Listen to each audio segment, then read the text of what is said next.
கச்சத்தீவு என்பது ஒரு சாதாரண விஷயம் இல்ல மக்களே.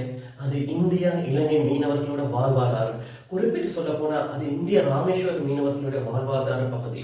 இது எப்படி இலங்கைக்கு வந்துச்சு, இலங்கைக்கு யாரால கொடுக்கப்பட்டுச்சு, இந்த வாழ்வாதார பிரச்சனை ஏன் இன்னும் தொடங்குது, ஏன் இந்த கச்சத்தீவை பத்தி அரசியல்வாதிகள் தொடர்ந்து பேசிக் கொண்டிருக்காங்க என்பதை அந்த வீடியோல பார்க்க போறீங்க. முதலாவது இந்த வீடியோ பார்த்துட்டு வாங்களே.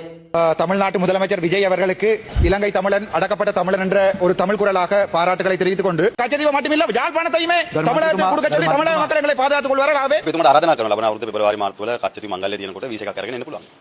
එතුමාට ඇවිල්ලා ලංකාවට ඇවිල්ලා කච්චතිව මංගල්‍යයට සම්බන්ධ වෙන්න පුළුවන්.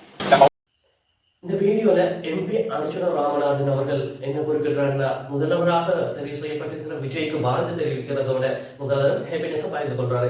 அதோட அவர் சொல்றாரு, யாழ்ப்பாணத்தையும் கச்சத்தீவையும் தமிழகத்துக்கு கொடுங்க, தமிழக ஆட்சியாளர்கள் எங்களை பாதுகாத்துக் கொள்வாங்க என்ற விடயத்தை குறிப்பிடுறாரு. அது வேசி மாசி விடயம் இல்ல மக்களே. அதாவது ஒரு நாட்டில இருந்து இன்னொரு நாட்டு தமிழகத்துக்கு, அதாவது நாட்டுல ஒரு மாநிலமாக இருக்கிற முதல்வருக்கு இந்த இடத்தை கொடுங்கன்னா அந்த அளவுக்கு இலங்கையில ஆட்சி வீக்னஸ் ஆக இருக்கா என்பதை கேள்விக்குறியோட அர்ச்சுனா ராமநாதன் முன்வைக்கிறாரு. அதே போல எம்பி நாமல் ராஜபக்ச அவர்கள்ட்ட கேட்கப்பட்ட கேள்விக்கு இந்த கச்சத்தீவை பத்தி விஜய் அவர்கள் பேசியிருந்தாரு. அதை பத்தி நீங்க என்ன நினைக்கிறீங்கன்னு கேட்கிறீங்களா? நாங்க விஜய்க்கு இன்வைட் பண்றோம், இந்த கச்சத்தீவை வந்து பாருங்க. அதாவது அந்தோரிய தேவாலய திருவிழா நடக்கும்போது இந்த கச்சத்தீவுக்கு வாங்க, வந்து அந்த தேவாலய திருவிழாவில் கலந்து கொண்டு அதை பார்த்து கொண்டு அந்த ஃபங்க்ஷன் முடிஞ்சோடனே நீங்களும் போகலாம் என்ற ஒரு கருத்தை தெரிவிக்கிறார். அதில் மறைமுகமாக கச்சத்தீவு இலங்கைக்கு சொந்தமானது என்ற கருத்தை தான் எம்பி நாமல் ராஜபக்ச அவர்களே குறிப்பிட்டார். உண்மையிலே இந்த கச்சத்தீவு யாருக்குப்பா சொந்தம்? இந்த மீனவர்களுடைய வாழ்வாதார பிரச்சனை இந்த இரண்டு அரசாங்கங்களும் நோக்கி கொண்டிருக்கிறா, பார்த்து கொண்டிருக்கிறா என்பதை நம்ம பார்க்கக்கூடியதா இருக்கு. இது ஒரு பெரிய சீக்கிரம், ஒரு மர்மம் நிறைந்த பகுதியாக இருக்கு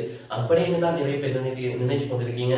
ஆனா இந்த பகுதி உண்மையிலே 1974க்கு முற்பட்ட பகுதி, 74க்கு பிற்பட்ட பகுதி என்று ரெண்டு வகையாக இந்த கச்சத்தீவு பிரச்சனையை நம்ம பார்க்கக்கூடியதாக இருக்கு. எது எவ்வாறாக இருந்தாலும் மீனவர்களுடைய வாழ்க்கையை நம்ம பார்த்திருக்கோம். அவங்க அன்றாட உழைக்கக்கூடிய ஒரு மக்கள், அவங்க படுற துன்பமும் வேதனையும், கடல்கள்ல உயிரிழப்பு போடுற எண்ணிக்கையும், அடிவாங்கிற அடியும், வேறு நாடுகள்ல சிறையில போய் இருக்கக்கூடிய மாதக்கணக்கு, நாள் கணக்கு, வருட கணக்கு இருக்கக்கூடிய நிலைகள், தங்களோட போட்கள், தங்களோட உரிமைகள் இழக்கப்படுவது எல்லாம் நம்ம எத்தனையோ செய்திகள்ல பார்த்திருப்போம். இந்திய மீனவர்கள் இலங்கையில கைது செய்யப்படுறாங்க, எல்லை மீறி வந்த மீனவர்கள் கைது செய்யப்படுறாங்க, அவங்களோட போட்கள் பறிமுதல் செய்யப்படுது. இலங்கை மீனவர்கள் இந்திய மீனவர்களால் தாக்கப்படுறாங்க, இலங்கை மீனவர்கள் இந்திய மீனவர்கள் எல்லைக்கு போறாங்க, இந்திய மீனவர்கள் ட்ரோலிங் போட் பாவிச்சதால் இலங்கையை கடற்படையினரால் கைது செய்யப்படுறாங்க. இப்படி எத்தனையோ செய்திகளை நம்ம பார்த்திருக்கோம். உண்மையிலே இது மீனவ சமூகத்தோட ஒரு அலுவலாக இருக்கிற ஒரு தீவு தான் இந்த கச்சத்தீவு. ஆரம்பத்துல இந்த கச்சத்தீவு ராமநாதபுரம் ராஜாக்கள்லாம் கைவசம் இருந்த கச்சத்தீவு எப்படி அப்பா இலங்கைக்கு போச்சு? அந்த காலத்துல பாருங்க, மீனவர்கள் என்ன செய்யறாங்கன்னா கச்சத்தீவுல மீன் பிடிப்பாங்க, பிடிச்சு கொண்டு கொஞ்சம் ஓய்வு எடுக்கிறதுக்காகவும் அவங்களோட வலைகளை காய வைக்கிறதுக்காகவும் பயன்படுத்தப்பட்ட இடம் தான் இந்த கச்சத்தீவு. ஏன் அப்ப அந்த கச்சத்தீவுல மீனவர்கள் வாழலைன்னு கேட்டா, அது வாழ்க்கை நடத்துறதுக்கு தகுந்த இடம் இல்லைங்க. அங்க ஒரு கொஞ்சம் ஓய்வு எடுத்துக்கொள்ளலாம், வலைகளை உணர்த்துறதுக்கான இடம், மீன் பிடிச்சு கொள்ளக்கூடிய மீன் மரம் இருக்கு. அங்க என்னப்பா அந்த அளவு கச்சத்தீவுல தங்கமா இருக்கு, வெள்ளியா இருக்கு, மரகதமாக இருக்கு, அல்லது முத்தா இருக்குன்னு பார்த்தா அங்க உண்மையிலே மீன் மலம் நிறைந்த இடமாக இருக்குங்க. உண்மையிலே இறால், கணவாய் போன்ற உயர்ந்த விலைமிக்க மீன் வகைகள் இருக்கிற இடம் என்றதாலதான் இந்திய மீனவர்கள் சரி, இந்திய தமிழக மீனவர்கள் சரி, இலங்கை மீனவர்கள் சரி அந்த இடத்துக்கு கூடுதலாக போறாங்க. நாங்கள் கொஞ்சம் கூடுதலாக உழைச்சிக் கொள்வோம் என்ற ஒரு நோக்கில மாற இடம் தான் இந்த கச்சத்தீவு. இந்த கச்சத்தீவுல தான் பெரும் துயரத்தை அனுபவிக்கக்கூடிய ஒரு நிலை ஏற்படுது. இந்திய மீனவர்கள் எத்தனையோ பேர் இதுவரைக்கும் கைது செய்யப்பட்டிருக்காங்க. உண்மையிலே இந்த இடம் யாருக்கு சொந்தம் என்று பார்த்தா 1974க்கு பிறகு இந்திரா காந்தி சிம்மாவ பண்டாரநாயகத்துக்கு இடையிலாக ஒரு ஒப்பந்தம் நடக்குது. இந்த ஒப்பந்தத்தின் மூலம் இலங்கைக்கு அது தாரை வார்க்கப்படுகிறது. இது எவ்வாறான சம்பவம்னா, தண்ட வீட்டு முற்றத்தை இன்னொருத்தனுக்கு விட்ட பிறகு அந்த முற்றத்தால போக முடியாத ஒரு சூழ்நிலையை வருகிறது. நூற்றாண்டுகளாக தனக்கு இருந்த சொந்தமான ஒரு நிலம் இன்னொருத்தனுக்கு போன பிறகு அந்த சொந்தமான நிலத்துக்குள்ளால உள்நுழைய முடியாத ஒரு சோகம் இந்திய மீனவர்களுக்கு வருகிறது, தமிழக மீனவர்களுக்கு வருகிறது. இந்த நிலை தான் இப்பொழுது கச்சத்தீவு பெரும் பிரச்சனையாக மாறிக்கொண்டிருக்கு. அரசியல்ல பார்த்தா தேர்தல்கள் வரும்பொழுது இந்த கச்சத்தீவை பத்தி கூடுதலாக பேசுவாங்க. தமிழக சட்டமன்ற தேர்தல்கள் வரும்பொழுது கூடுதலாக பேசக்கூடிய ஒரு டாபிக்னா இந்த கச்சத்தீவு தான். உண்மையிலே இந்த கச்சத்தீவை மீட்கணும், இலங்கையிலிருந்து மீட்கணும் என்ற ஒரு பேச்சு தொடர்ச்சியாக பேசப்பட்டு வருகிறது. ஆனா உண்மையான நிலை அது இல்லைங்க. இலங்கையிலிருந்து கச்சத்தீவை மீட்பது என்பது சாதாரண விடயம் இல்லை. ஐக்கிய நாடுகள் தாபனத்தின் எல்லைகள் இருப்போ இடத்தால ஐக்கிய நாடுகள் தாபனமே சொல்றது. இது இலங்கைக்கு கொடுக்கப்பட்ட எல்லை மீண்டும் இலங்கையிலிருந்து மீண்டும் எடுத்துக்கொள்ள முடியாத ஒரு சூழ்நிலை இருக்கு. இது இரண்டு நாடுகளுக்கு இடையில் ஏதாவது ஒரு சமாதான உடன்படிக்கைகள் செய்தால் மாத்திரமே இந்த எல்லையை பெற்றுக்கொள்ளக்கூடியதாக இருக்கும் என்பதே உண்மை. நீங்கள் சொல்லுங்க மக்களை, இது இந்தியாவுக்கா சொந்தம் அல்லது இலங்கைக்கா?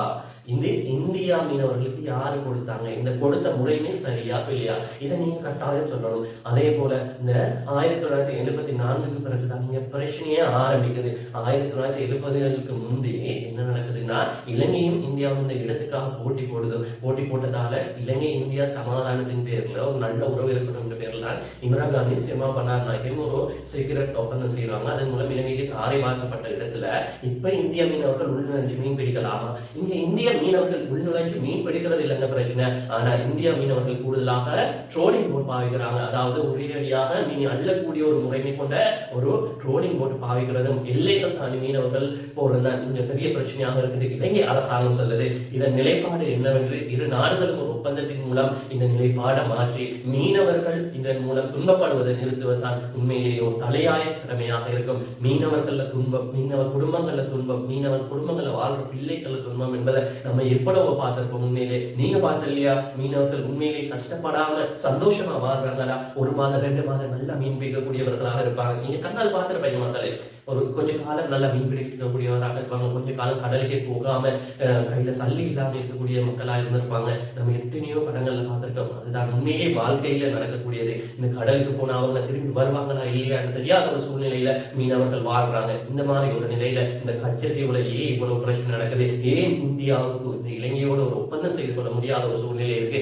கச்சத்தீவுல ஒரு குத்தகைக்கு இருக்கிற மாதிரி ஒரு 20 ஆண்டு காலம், இந்தியாவுக்கு 20 ஆண்டு காலம், இலங்கைக்கு என்ற அடிப்படையில கூட இந்த கச்சத்தீவு உள்ளால ஒரு ஒப்பந்தம் செய்து கொள்ள முடியாத ஒரு நிலையிலேயா இந்தியாவும் இலங்கையும் இருக்கின்றதை பார்க்கணும். உண்மையிலே இலங்கை மீனவர்கள் சிறிய படகுகள் மூலம், சிறிய மலைகள் மூலம் அந்த ஏரியாவில் மீன் பிடிக்கிறதால 2 நாடுகளுக்கும் இடையிலான ஒரு பெரிய ஒரு சாட்சியமிக்க ஒரு இடமாக மாறி இருக்கு இந்த கச்சத்தீவு. மக்களை நீங்களே சொல்லுங்களேன், இந்த கச்சத்தீவுல பிரச்சனை ஏற்படாமல் இருக்க என்ன செய்யலாம்? 2 நாடுகளுக்கு இடையிலான ஏற்பட்ட இந்த உடன்படிக்கையை மீட்டு பெறலுமா?